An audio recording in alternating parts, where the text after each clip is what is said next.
The rattle of chains echoed across the town square of Knights Ferry, Texas, in 1875, as Abigail Lawrence stood trembling on the auction block, her head held high despite the circumstances that had brought her there. The crowd of men gathered in the dusty plaza jeered and called out crude remarks, while Wade Wilson watched from the fringes, his weathered hat pulled low over eyes that had seen too much suffering to stomach seeing more. $500 for this fine woman, called the auctioneer, a portly man with tobacco-stained teeth. Can cook, clean, and comes with no troublesome relations. Who'll start the bidding? Wade hadn't intended to stop in Knights Ferry that day. With a 6-year-old daughter waiting at his modest ranch 10 miles outside of town and barely enough money to keep them fed through winter, he had no business being anywhere but the general store to purchase the supplies he'd come for. Yet the commotion in the square had drawn him, and now he couldn't look away from the slender woman whose honey-brown hair fell in tangled waves down her back. 300, called a voice from the crowd, belonging to Silas Preston, the owner of the saloon on the edge of town. Preston had buried 3 wives already, and rumors whispered that none had died from natural causes. 300 from Mr. Preston. Do I hear 350? Wade's hands clenched at his sides. He had $427 to his name, every cent he'd saved over the past 3 years, to buy medicine for his daughter Emma's recurring lung ailment, and to see them through the winter. The woman on the platform caught his eye, and in that fleeting moment, Wade saw something that struck him to his core, not fear, but defiance and a dignity that her captors couldn't strip away. 350. Called another voice, belonging to a cattle driver passing through, his intentions clear in the lewd smile stretching across his face.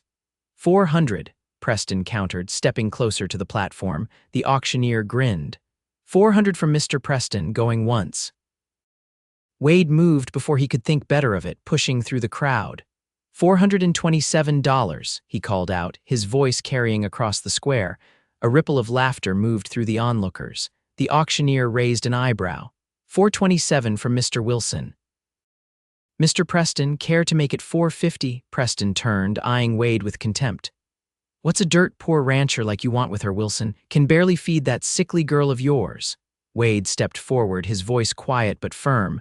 No one buys what I already love. The crowd fell silent. Abigail's eyes widened slightly, though she maintained her composed expression. Well now, the auctioneer chuckled nervously. Seems Mr. Wilson has staked a prior claim. 427 going once, going twice. Preston spat on the ground. Take her, Wilson. She'll just be another mouth you can't feed. Sold. The gavel came down with a decisive crack. To Mr. Wade Wilson for $427. Wade stepped forward, emptying his pockets of every last dollar as the auctioneer removed the chains from Abigail's wrists. She stepped down from the platform carefully, her eyes never leaving Wade's face, a mixture of wariness and cautious hope reflected in them. Why? She whispered as he led her away from the crowd.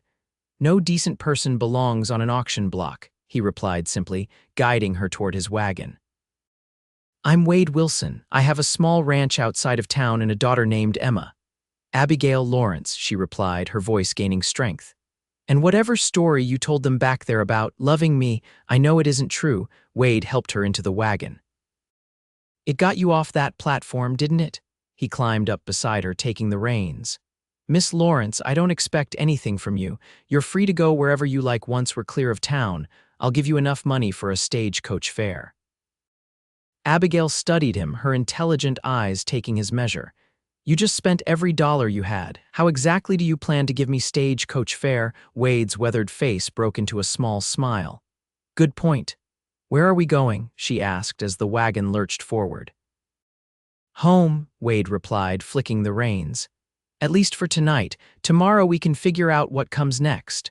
The road out of Knights Ferry stretched before them, winding through scrubby terrain toward the distant hills.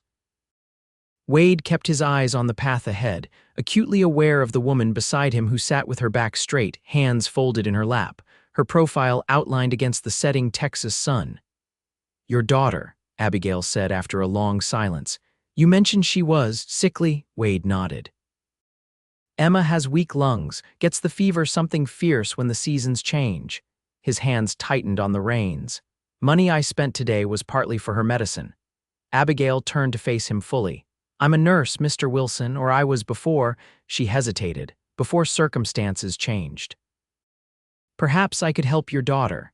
For the first time since he'd impulsively called out at the auction, Wade felt a surge of hope. You know about medicines? I worked with a doctor in Philadelphia for 3 years before coming west, she confirmed. I know quite a bit about childhood ailments. They crested a small hill, and in the distance, the modest Wilson Ranch came into view, a simple cabin with a small barn and corral, nestled against a backdrop of scrubby hills.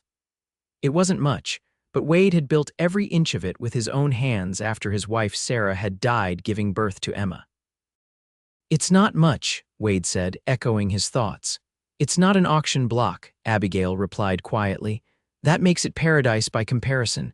As they approached the cabin, the door flew open and a small figure darted out, a little girl with blonde braids bouncing behind her. Papa. She called, her face lighting up before she caught sight of their passenger and slowed her approach. Suddenly shy, Wade stopped the wagon and jumped down. Emma, this is Miss Lawrence. She's going to be staying with us for a little while. Emma peered up at Abigail with curious blue eyes. Are you Papa's friend? Abigail smiled, the first genuine smile Wade had seen from her. I hope to be, she said, climbing down from the wagon. Your father helped me today when I needed it most. Emma seemed to consider this before nodding decisively. Then you should stay for supper. Papa made stew this morning before he left.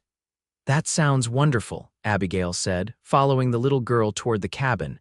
Wade unhitched the horses, watching as Abigail and Emma disappeared inside. He'd spent every cent he had on a stranger, acting on an impulse he couldn't explain.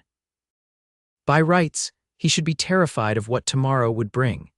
Yet somehow, watching Abigail walk into his home with Emma chattering beside her, he felt something he hadn't experienced in a very long time, the feeling that maybe, just maybe, things might turn out all right. Inside the cabin, Abigail took in her surroundings with careful eyes. The main room served as both kitchen and living area, with a rough-hewn table and 3 chairs, a small stove, and a rocking chair near the hearth.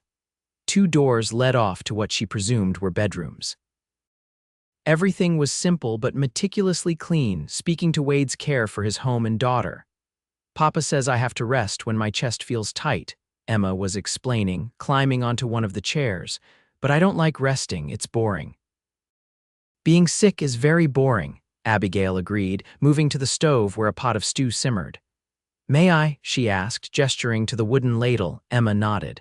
Papa always gives me 2 scoops and a piece of cornbread. Abigail smiled, serving the child before filling 2 more bowls. When I was a nurse, I had many patients who found resting difficult. Sometimes I would read to them or tell them stories to help pass the time. Emma's eyes widened.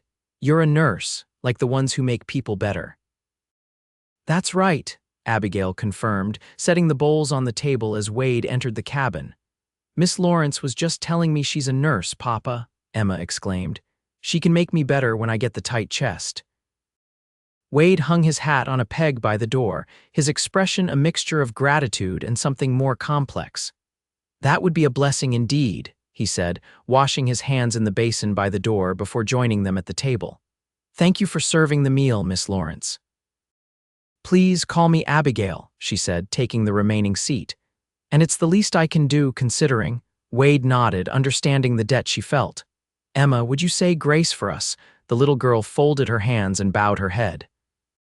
Thank you, Lord, for this food and for bringing Miss Abigail to us. Please keep Papa's cows healthy and make my chest not so tight anymore. Amen. Amen, Wade and Abigail echoed. As they ate, Emma dominated the conversation, eager to tell Abigail about her collection of shiny stones and the litter of kittens that had been born in the barn last month. Wade spoke little, but Abigail caught him watching her, his expression thoughtful. After supper, Wade cleared the table while Abigail helped Emma prepare for bed. The child insisted on showing Abigail her treasures, a box containing interesting rocks, a few colorful feathers, and a small cloth doll with button eyes.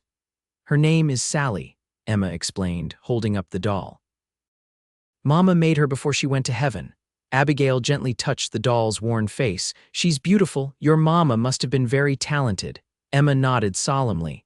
"Papa says I look just like her." "You have her smile," Wade said from the doorway, "and her kind heart." "Time for sleep now, little one." Emma obediently climbed into bed, clutching Sally to her chest. "Will Miss Abigail be here tomorrow?" she asked, her eyes already growing heavy.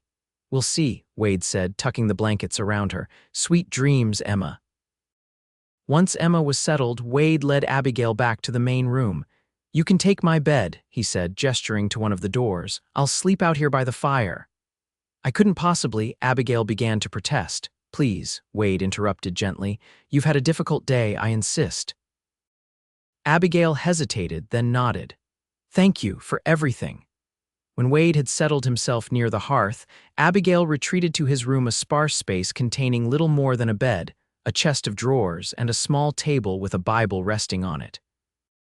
She sat on the edge of the bed, the events of the day washing over her in a wave that left her trembling. 3 days ago, she'd been traveling west to take a position as a nurse in San Antonio. Then bandits had attacked the stagecoach, killing the driver and the guard. Abigail had been taken to Knights Ferry and put up for auction like livestock. If not for Wade Wilson's impulsive act, she would now be at the mercy of Silas Preston or that leering cattle driver. "Thank you, Lord," she whispered, looking around the humble room that represented a kindness she hadn't expected to find in this harsh land. Morning came with the crowing of a rooster and the gentle lowing of cattle in the distance. Abigail woke disoriented before remembering where she was and how she'd come to be there. She quickly tidied herself as best she could and stepped into the main room to find Wade already gone and Emma sitting at the table, attempting to comb her own hair.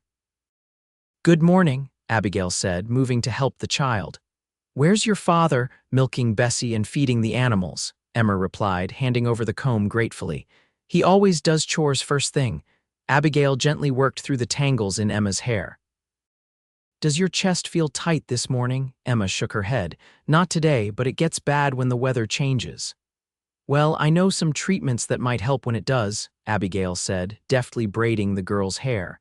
"Would you like to help me make breakfast for your father? He must be hungry after his chores." By the time Wade returned, carrying a pail of fresh milk, Abigail had eggs frying in the pan and cornbread warming on the stove.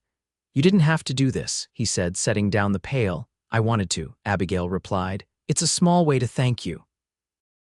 They ate breakfast together, and afterward, Wade hesitated by the door. "I need to mend the north fence today," he said, "but I can take you to town first if you've decided where you want to go." Abigail exchanged a look with Emma, whose expression had fallen at the mention of her leaving. "Actually," she said carefully, "I was thinking I might stay on for a few days if that's all right with you. Emma mentioned that the weather will be changing soon, and I'd like to be here when her chest trouble starts. I can prepare some remedies that might help." The relief that washed over Wade's face was unmistakable. "We'd be grateful for that," he said. "But I can't pay you, you already have," Abigail interrupted. "More than you know," Wade nodded, understanding. "There's plenty you could help with around here if you're willing." "Emma needs schooling and I'm not much of a teacher." "I'd be happy to teach her," Abigail said, "and I notice your garden could use some attention. I'm quite good with herbs and vegetables." "Then it's settled," Wade said. "You'll stay until you decide otherwise." As Wade headed out to mend the fence, Abigail began to see his small ranch through new eyes, not as a temporary shelter, but as a place where she might make a difference. The garden was overgrown but salvageable. The cabin was sturdy but could use a woman's touch, and Emma. The bright-eyed child already tugging at her heart needed more than just medical care. "Miss Abigail," Emma said, tugging at her skirt. "Can we go see the kittens now?" Abigail smiled, taking the child's hand. "Lead the way." The days that followed fell into a comfortable rhythm. Mornings began with Wade tending to the livestock while Abigail prepared breakfast and helped Emma with her daily tasks. After the morning meal, Wade would work the ranch while Abigail spent time teaching Emma reading, writing, and arithmetic. Afternoons found Abigail in the garden, which she was systematically bringing back to life, planting medicinal herbs alongside vegetables for their table. Wade often paused in his work to watch them from a distance. Abigail kneeling in the garden with Emma at her side, both of them with dirt on their hands and smiles on their faces. Something about the sight stirred emotions he'd long kept buried, awakening feelings he'd convinced himself had died along with Sarah. A week passed, then two. Abigail's presence transformed the modest cabin. Curtains appeared at the windows, made from fabric she'd found in Sarah's old trunk with Wade's permission. The garden flourished under her care. Most significantly, Emma bloomed in the attention of a maternal figure, following Abigail everywhere and soaking up knowledge like a sponge. One evening, after Emma had gone to bed, Abigail sat with Wade on the small porch, watching the sunset paint the Texas sky in brilliant oranges and pinks. "Emma's made remarkable progress with her reading," Abigail commented, her hands busy mending one of Wade's shirts. "She's a very bright child." "She takes after her mother that way," Wade said, whittling a small piece of wood. "Sarah was the educated one between us, taught school before we married." Abigail hesitated before asking, "How long has she been gone?" 6 years, Wade replied quietly. "Childbirth fever took her 3 days after Emma was born." "I'm sorry," Abigail said, setting aside her mending to look at him directly. "That must have been incredibly difficult, raising Emma alone." Wade's hands stilled on his carving. "There were times I didn't know if I could do it," he admitted. "Especially when she first got sick. The doctor in town said her lungs never developed properly, said she might not make it to her 5th birthday. A small smile touched his lips, "But she's tougher than she looks." "Gets that from Sarah too?" "And from you," Abigail said softly. "I've seen how hard you work, how much you love her. She's fortunate to have such a father." Wade met her gaze, and something passed between them, an understanding, a connection deeper than words could express. "We're both fortunate you came into our lives, Abigail, however it happened." The moment stretched between them, filled with unspoken possibilities. Then a cool breeze swept across the porch, breaking the spell. "It's getting chilly," Abigail said, gathering her mending. "The weather's changing." Wade nodded, his expression growing concerned. "Emma's chest trouble usually starts when the first cold front moves through." "I've prepared for that," Abigail assured him. "The eucalyptus and horehound I planted are doing well, and I've dried enough for several batches of medicine. We'll be ready." The "we" wasn't lost on Wade, and as they went inside, he found himself wondering how they had managed before she came and how they would manage if she decided to leave. The cold front arrived 3 days later, bringing with it the wheezing in Emma's chest that Wade had come to dread. He woke before dawn to the sound of his daughter coughing and found Abigail already at her side, helping her sit up and breathe more easily. "Papa," Emma gasped between coughs, reaching for him. "I'm here, little one," he said, taking her small hand in his. "Miss Abigail's going to help you feel better. I've prepared a steam treatment," Abigail explained, moving to the stove where a pot of water was heating. "The herbs will help open her airways and ease the coughing." Wade watched as Abigail added dried herbs to the water, then brought the steaming pot to Emma's bedside, draping a blanket over the child's head and shoulders to create a tent that captured the medicinal steam. "Breathe deeply, Emma," Abigail instructed, her voice calm and reassuring. "That's right, just like that. The medicine is going into your lungs to help them." Emma's coughing gradually subsided as she breathed the herbal steam. After 20 minutes, Abigail helped her lie back down, tucking the blankets around her. "Try to sleep now," she told the exhausted child. "I'll make you some special tea when you wake up," Emma nodded, her eyelids already drooping. "Thank you, Miss Abigail," she whispered. "I love you." The words hung in the quiet room, simple and profound. Abigail's eyes filled with tears as she smoothed Emma's hair back from her forehead. "I love you too, sweet girl," she whispered back. In the doorway, Wade watched the exchange, his heart constricting with emotions too complex to name.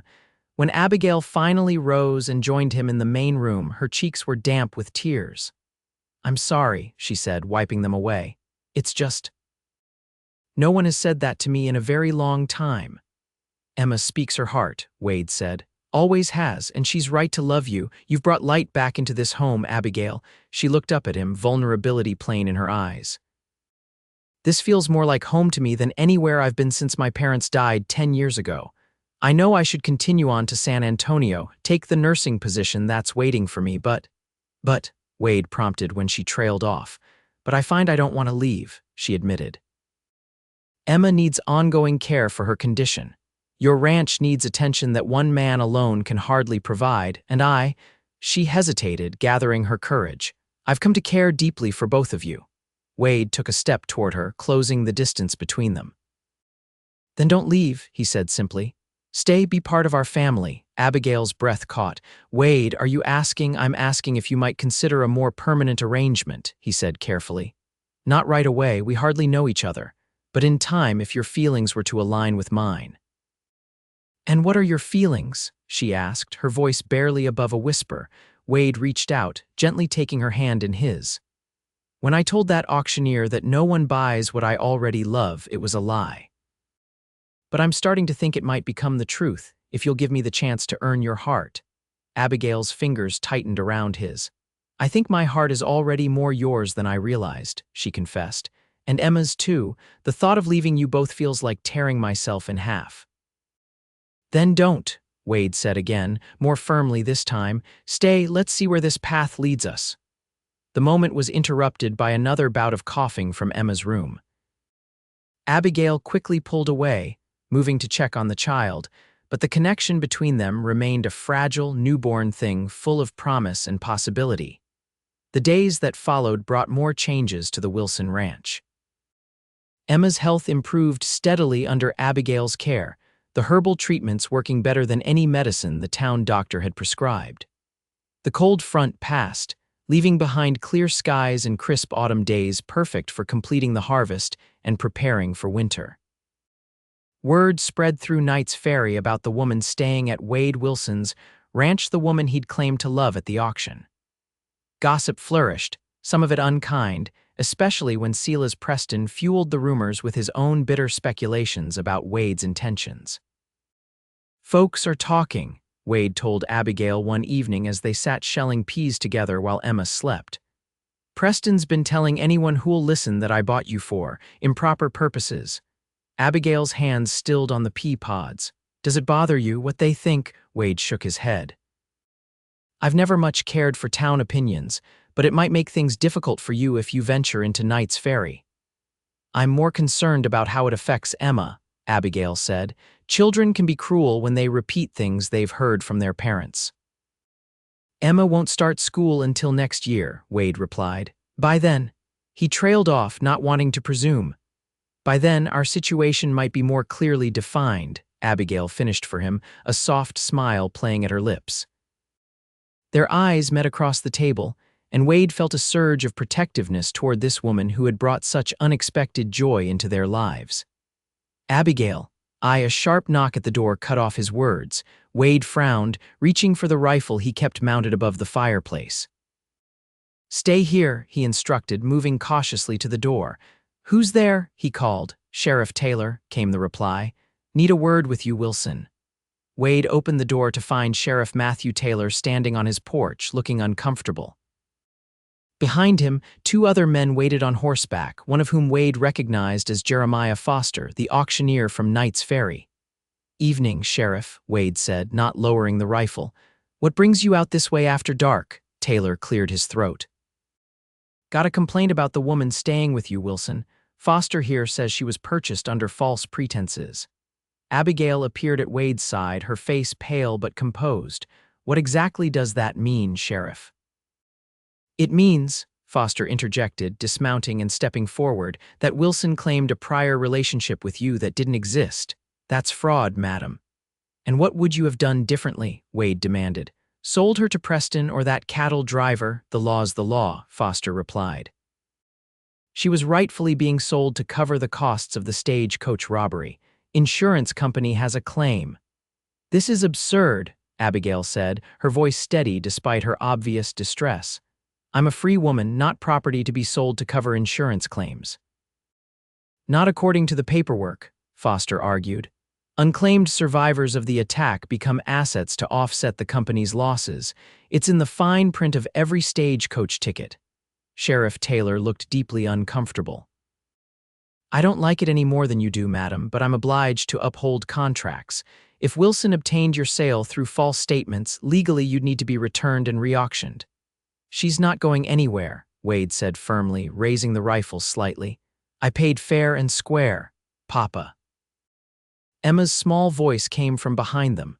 What's happening? Wade turned to see his daughter standing in her nightgown, her eyes wide with fear. Nothing to worry about, Emma. These men were just leaving. Now look, Sheriff Taylor began, but Abigail interrupted him. Sheriff, may I speak with you privately? She requested. When he nodded, she stepped outside, pulling the door closed behind her. Wade, please stay with Emma. I'll handle this. For 15 tense minutes, Wade waited inside with Emma, straining to hear the conversation taking place on his porch. When Abigail finally returned, her expression was triumphant. They're leaving, she announced, and they won't be back. Wade set down the rifle. What did you tell them? The truth, Abigail said simply. That I'm a nurse who was traveling to San Antonio under contract to Dr. James Morrison, a highly respected physician with connections to the governor. That any attempt to re-auction me would result in legal action that would ruin both Foster and his insurance company. And that if they persisted in this harassment, I would ensure that every newspaper from here to Washington printed the story of how Texas authorities attempted to sell a free woman into servitude. Wade stared at her in amazement. Is that true? About the doctor with connections to the governor? Abigail's lips curved into a smile. Every word. Dr. Morrison was expecting me 2 weeks ago. I should probably send him a letter explaining my delay and… She hesitated, glancing at Emma, who was watching them both with wide eyes. My change of plans. Does that mean you're staying? Emma asked hopefully. Abigail knelt down to the child's level. Yes, Emma, I'm staying, if that's still all right with your father. Wade's face broke into a rare, full smile. More than all right, he said softly. It's exactly what we both want. The confrontation with the sheriff marked a turning point for Wade and Abigail. With the threat of her being taken away now eliminated, they began to speak more openly about their future together. The understanding between them deepened as autumn gave way to winter, and the small ranch became a haven of warmth and growing affection. Christmas approached, bringing with it excitement for Emma and a flurry of preparations from Abigail, who insisted on making the holiday special despite their limited means. She sewed new curtains for the cabin, baked cinnamon-scented treats, and secretly worked on gifts for both Emma and Wade during the quiet hours after they had gone to sleep. Wade, for his part, made regular trips to town, returning with mysterious packages that he hid in the barn. The hostility from some townspeople had diminished over time, especially after Wade had stood up to Silas Preston when the saloon owner had made disparaging remarks about Abigail during one of Wade's visits to the general store. You speak of her like that again, Wade had said quietly, his hand resting meaningfully on the knife at his belt, and you'll be drinking your meals through a straw for the rest of your days. Preston, seeing the dangerous glint in Wade's eyes, had wisely retreated, and word had spread quickly about Wilson's defense of the woman he'd brought home from the auction. Gradually, respect had replaced gossip, and several of the town's women had even made a point of greeting Abigail warmly when she accompanied Wade and Emma to church services. On Christmas Eve, snow fell softly outside the cabin windows as Wade built up the fire and Abigail prepared a special supper of roast chicken, potatoes, and apple pie. Emma darted between them, her excitement palpable as she helped set the table with the good dishes that had belonged to her mother. Papa, can we open one present tonight? She begged, eyeing the small collection of packages arranged beneath the spindly pine tree Wade had cut down and brought inside. That's not how we do things, Wade began, but Abigail interrupted. Actually, in my family, we always opened one gift on Christmas Eve, she said, smiling at the child's delight. If your father agrees, I think it would be a lovely tradition to continue.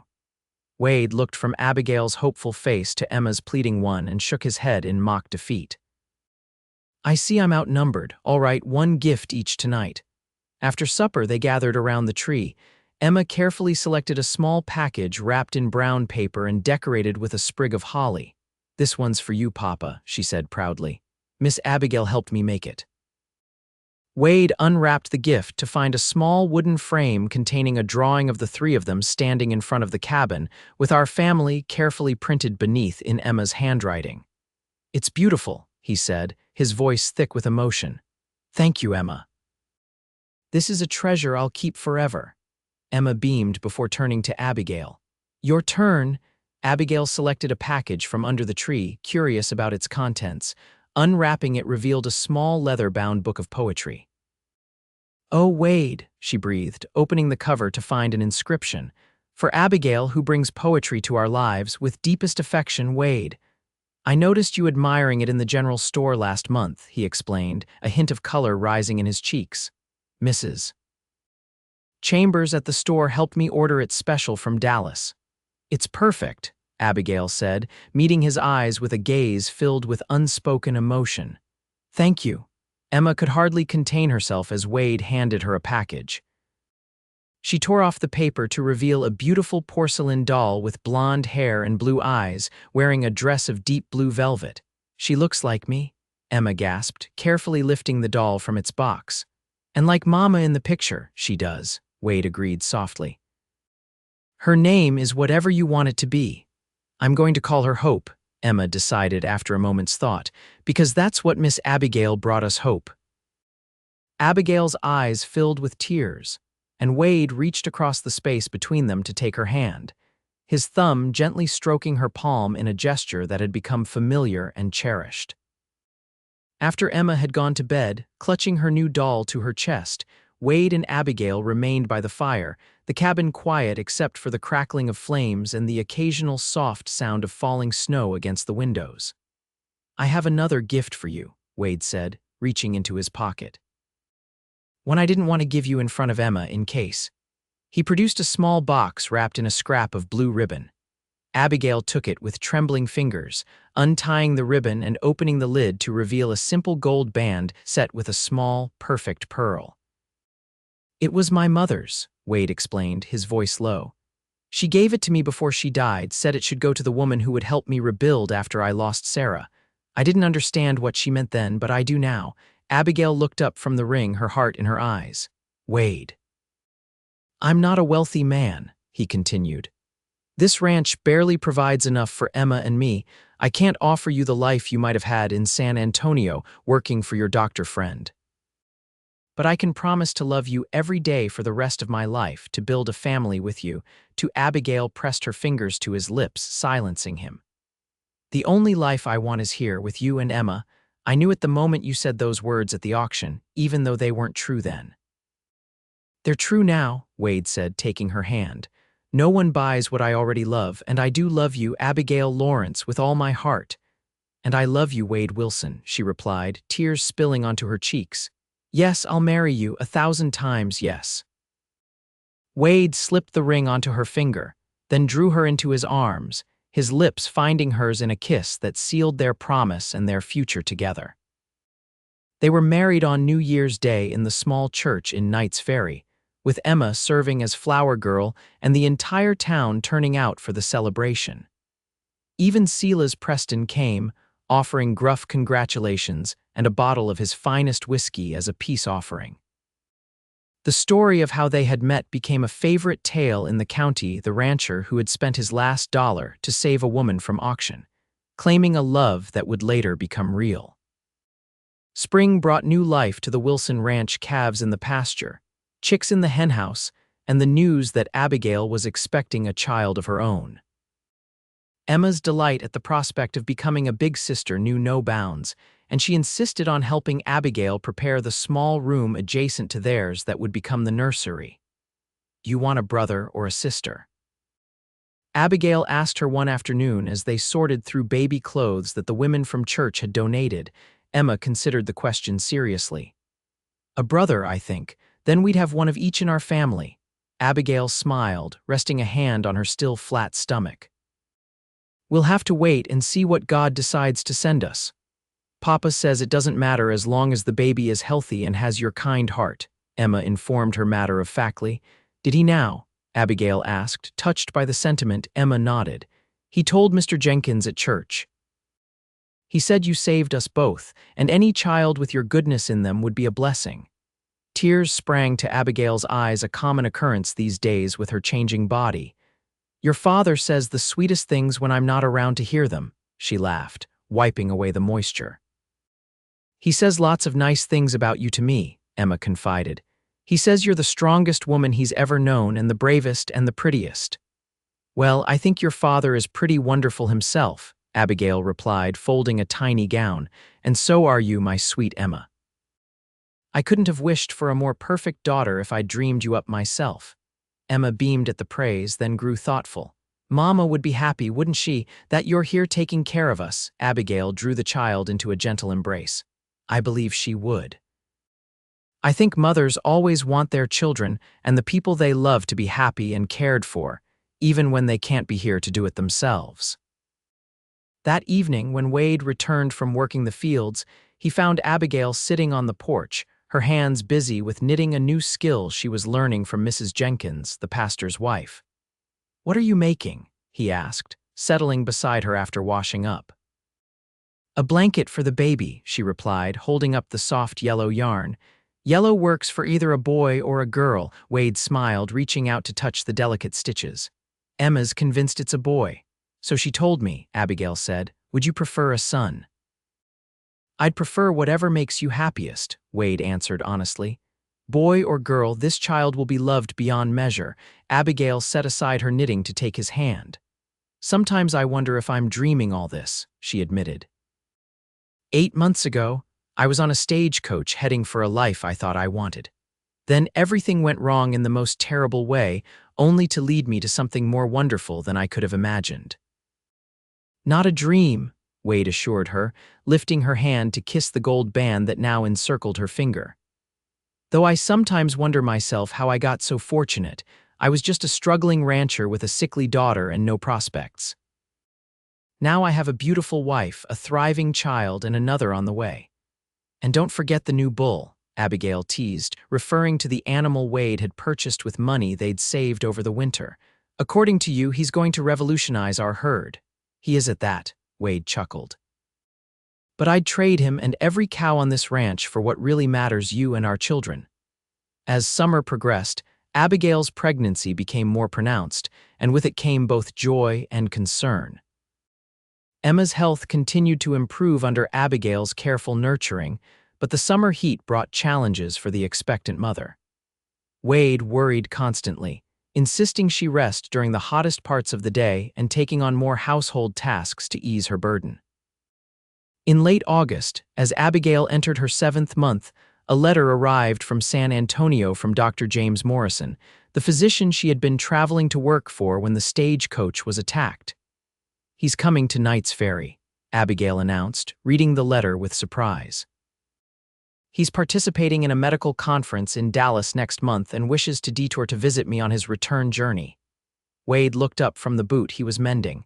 "Is that good news?" "Very good news," Abigail assured him. "James is an excellent doctor and an old family friend. He taught me much of what I know about medicine. Having him examine me and Emma would be a tremendous blessing." The prospect of a visit from a distinguished physician caused a stir not just in the Wilson household but throughout Knights Ferry. Dr. Morrison's reputation had preceded him, and when he arrived in mid-September, driving a smart buggy and dressed in an impeccable suit, the townspeople treated him with a deference usually reserved for visiting dignitaries. Dr. Morrison, however, had eyes only for Abigail, whom he embraced warmly when he arrived at the ranch. "My dear girl," he exclaimed, holding her at arm's length to examine her. "Pregnancy suits you remarkably well, and this must be the famous Wade Wilson who stole you from my practice." Wade stepped forward, extending his hand. "Honored to meet you, Doctor. Abigail speaks very highly of you, and you must be Miss Emma," the doctor continued, bending to the child's level. "Your mother tells me you have some trouble with your lungs. Would you let me listen to your chest?" Emma looked to Abigail and Wade for reassurance before nodding. "Yes, sir. Miss Abigail, I mean Mama says you're the best doctor in all of Texas." Dr. Morrison's examination of Emma was thorough but gentle. Afterward, he sat with Wade and Abigail at the kitchen table, his expression serious. "Emma has what we call asthma," he explained. It's a narrowing of the airways that makes breathing difficult, especially when triggered by cold exertion or certain irritants. The good news is that the herbal treatments Abigail has been using are exactly right. The eucalyptus helps open the airways and the horehound reduces inflammation. Will she ever outgrow it? Wade asked, the concern evident in his voice. Many children do improve as they grow, the doctor assured him. Especially with proper care, which she clearly has. I've brought some additional medicines that might help during severe episodes, and I'd like to show Abigail how to administer them. Relief washed over Wade's face. Thank you, doctor, we're in your debt. Nonsense, Dr. Morrison replied. Abigail was to be my assistant. Teaching her is simply fulfilling my end of our agreement, albeit under different circumstances than we planned. He turned his attention to Abigail next, examining her with professional care. The baby is developing beautifully, he pronounced. A bit on the large side, I'd say. You're carrying low, often an indication of a boy, though not always reliable. Emma will be pleased to hear that, Abigail laughed. She's hoping for a brother, doctor. Morrison stayed for 3 days, during which time he not only treated Emma and advised Abigail, but also saw several patients from Knights Ferry who had traveled to the Wilson Ranch seeking his expertise. He left behind medicines, detailed instructions, and a promise to return for the birth if possible. If I can't make it back in time, he told Abigail as he prepared to depart, remember everything I taught you. You were always my most capable student. You'll do wonderfully. After the doctor's visit, life returned to its normal rhythm on the ranch. The harvest was brought in, preparations for winter were made, and Abigail's belly grew rounder with each passing day. Wade found himself watching her constantly, marveling at the miracle taking place before his eyes. One crisp October evening, as they sat by the fire after Emma had gone to bed, Abigail took Wade's hand and placed it on her stomach. Feel, she whispered as the baby kicked vigorously against his palm. Strong, Wade murmured, his eyes wide with wonder. Like his mother. Abigail leaned her head against his shoulder. I've been thinking about names, she said. If it's a boy, I'd like to name him William after your father. Wade's expression softened at the mention of his late father. He would have been honored, and if it's a girl, Sarah, Abigail said simply. To honor Emma's mother, if you think that would be appropriate. Wade drew her closer, pressing a kiss to her temple. I think it would be perfect. Sarah would be pleased to know her daughter has such a loving mother now and that her memory lives on. November brought the first real cold snap, and with it, Emma's asthma flared again. This time, however, they were prepared. Abigail administered the treatments Dr. Morrison had prescribed, and the episode passed more quickly and with less distress than previous attacks. Wade watched in admiration as Abigail cared for their daughter with skilled hands and a calm demeanor, despite being in her 8th month of pregnancy. You amaze me, he told her one night after Emma had finally fallen asleep. How did I manage before you came into our lives? You managed admirably, Abigail assured him, but now you don't have to do it alone. That's what family means, sharing burdens and joys alike.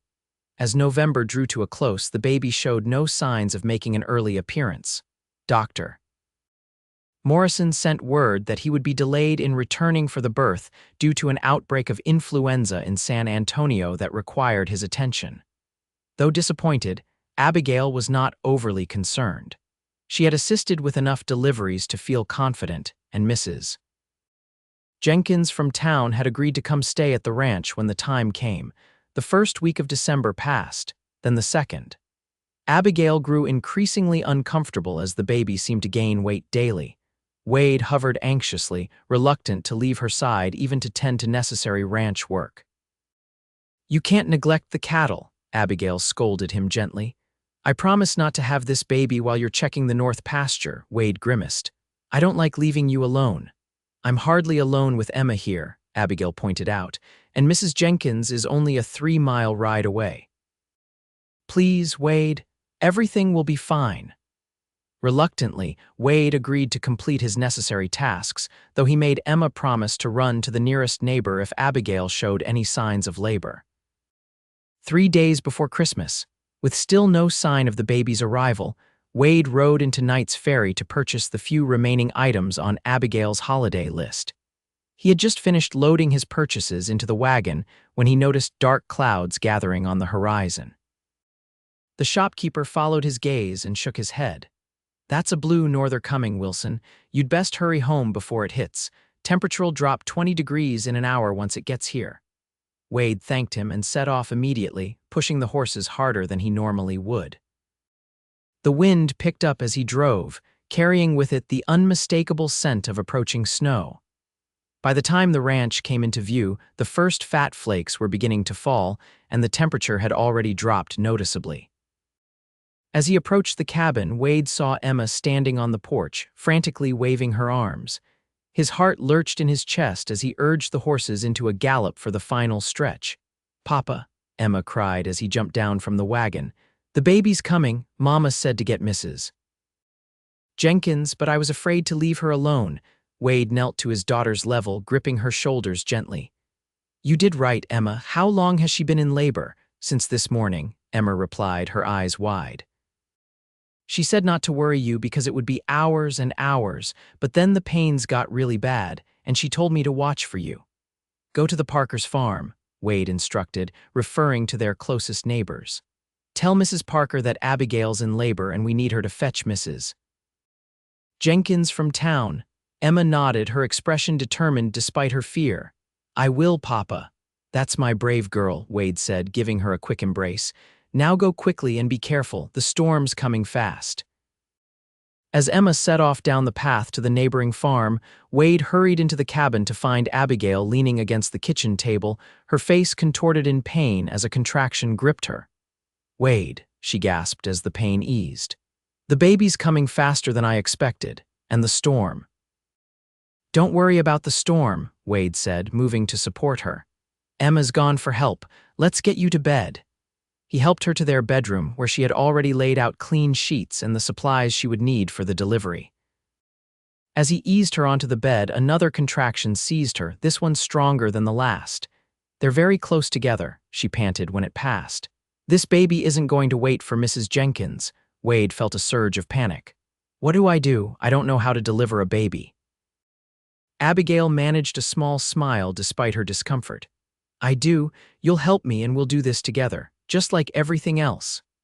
Outside, the snow began to fall more heavily and the wind howled around the corners of the cabin. Wade stoked the fire to keep the room warm, then returned to Abigail's side, following her calm, clear instructions as she guided him through the process of preparing for the birth. An hour passed, then another. The contractions came with increasing frequency and intensity, but still no sign of Emma returning with help. The storm had developed into a full blizzard, making travel all but impossible. Wade realized they were on their own. "The baby's coming now," Abigail gasped, her face flushed with exertion. "I can feel it. Wade, you'll need to help me." Despite his fear, Wade found a well of strength he didn't know he possessed. Following Abigail's instructions, he positioned himself to receive the child as Abigail bore down with the next contraction. "I can see the head," he told her, his voice steadier than he felt. "Just like you said, dark hair, Abigail, our baby has dark hair." Abigail smiled through her pain. "Like you," she managed before another contraction took her breath away. 3 more pushes, and suddenly the baby slid into Wade's waiting hands, a perfect, squalling boy with a powerful set of lungs that announced his arrival to the world. "A son," Wade whispered in awe as the newborn cried. "We have a son, Abigail." He carefully cut and tied the cord as Abigail had instructed, then wrapped the baby in the soft blanket she had prepared and placed him in her waiting arms. "William," she murmured, tears streaming down her face as she counted tiny fingers and toes. "Our beautiful William." Wade sat beside them on the bed, one arm around Abigail and a gentle hand on his son's dark head. Outside, the storm raged, but within the cabin, all was peace and wonder. It was nearly dawn when the storm finally broke and Emma returned with Mrs. Parker and Mrs. Jenkins, all 3 of them exhausted from battling the blizzard but determined to reach the Wilson ranch.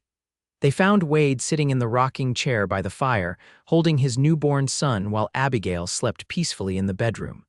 "Looks like you managed just fine without us, Mrs. Jenkins observed with a smile after examining both mother and child. Abigail knew what to do, Wade replied, his eyes never leaving his son's face. She always does. Emma climbed onto the arm of the chair, peering down at her new brother with undisguised fascination. "He's so tiny," she whispered. "And red. All babies are red at first," Mrs. Parker assured her. "He'll change soon enough. What have you named him?" "William," Wade told them. "William Thomas Wilson." "A fine name for a fine boy," Mrs. Jenkins approved.